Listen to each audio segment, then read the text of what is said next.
Absolutely. And of course, one thing you need to do when you come down here is obviously try to see the whales. And you can't guarantee there'll be whale. You'll be able to see a whale, but there's always whales passing on Whale of a Day that are spotted. Yeah, we've had some whale. We picked the date for Whale of a Day because it's when we have both a southbound and northbound migration. So it's one of the best times to see the most amount of whales. We had one Whale of a Day where we saw 27 whales during the day.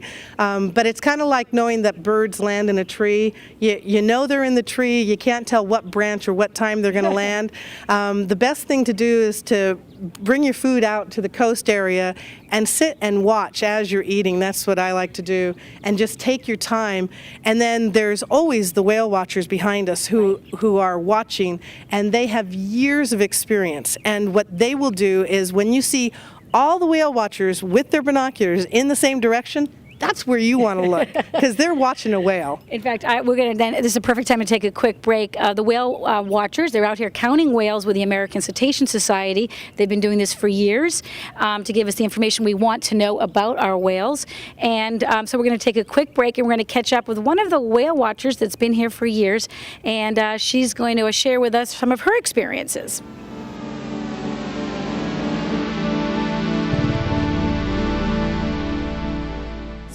The whale is up, right here, right off the point. This is going to be transect, so I need a reading.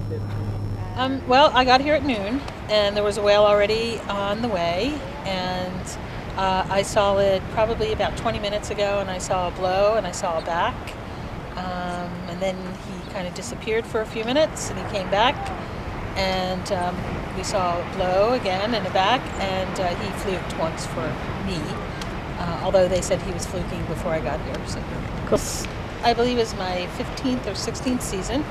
And I just came here one day from the San Fernando Valley, and I saw a lot of whales, and I just kept coming and coming. And finally somebody said to me, hey, why don't you be a volunteer? And that's all it took. How's the season going so far? I mean, every year, what in general is the count looking like, and any concerns you might have? Or?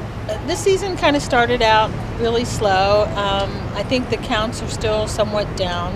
I don't think that we're still at the least amount of whales for all the seasons. We were a little while ago, and then all of a sudden they just started coming. Well, we had plenty of fin whales. We had some blue whales. Yeah, well, we have people that do different things in spotting. Some people are good at spotting on the horizon. Some people are good at spotting cow-calf pairs, and but we all, Do you have a claim to fame here on the Whale Watch Hall? Well, I like to look on the horizon. I probably saw a pod of 7 or 8 gray whales, and pretty much they were all breaching. Wow. Yeah, they were far off in the distance, but it was kind of interesting. They just kind of breached all the way across.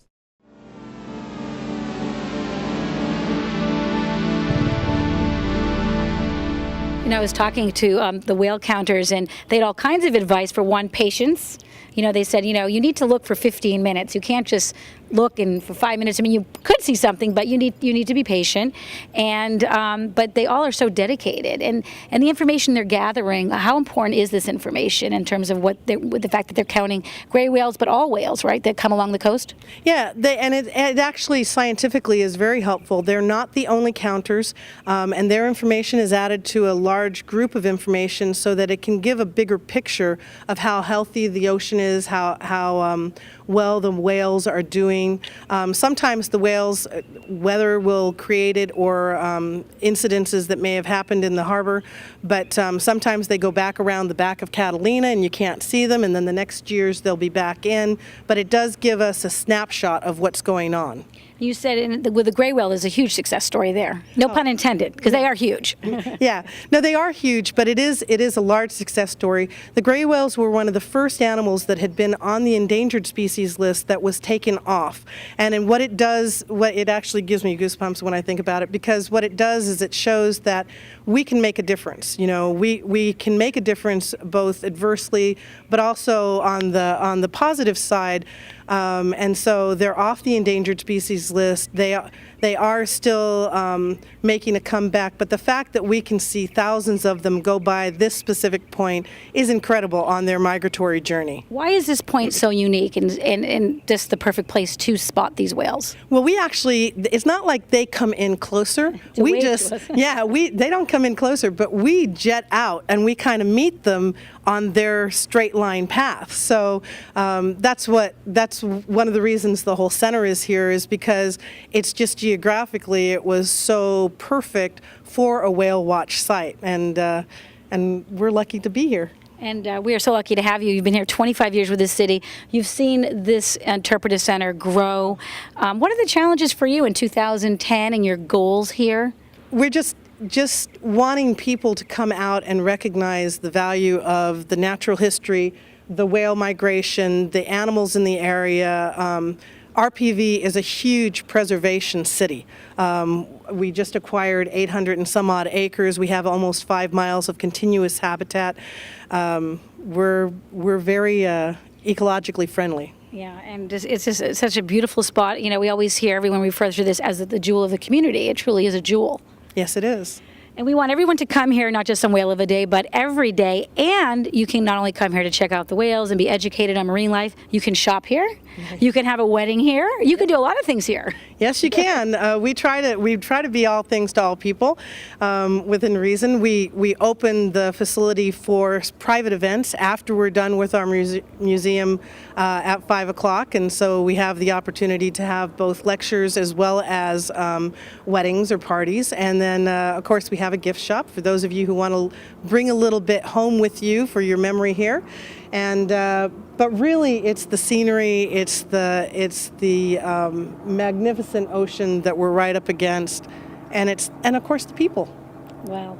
It's an incredible place. My family's visiting right now from Boston. I brought my mom in, and she bought a dozen marine mammal nightlights. Unique, you know, and to say she got it right here along the coast is kind of special. Okay, as we wrap this up, Holly, March 6th, 10 to 4, Whale of a Day, 26th annual. Anything you think is really important the community should know about this day and how to check it all out? No, just come. All you have to do is just get here. We'll take care of the rest. Make it down here. You'll have a great time. You really, really will. It's well worth the effort, and it's special to come on that day because there's so many other organizations that can give you information. So many other opportunities. I mean, we are great, like you said, Liz. Any day of the year is wonderful to be here, but Whale of a Day is really special.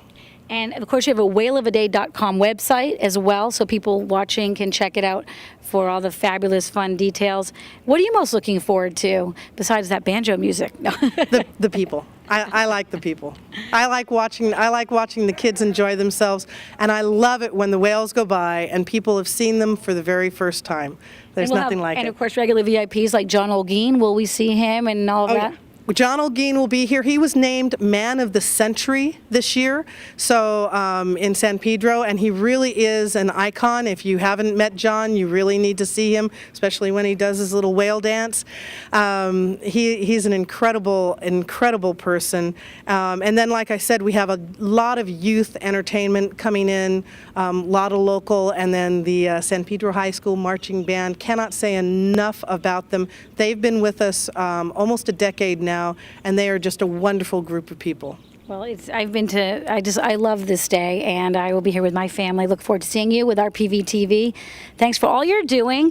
That will do it for this edition of Community Connection on Location. I'm Liz Brown Swanson. We hope to see you at Whale of a Day and right here at the PVIC every day. Thanks for watching. Bye-bye.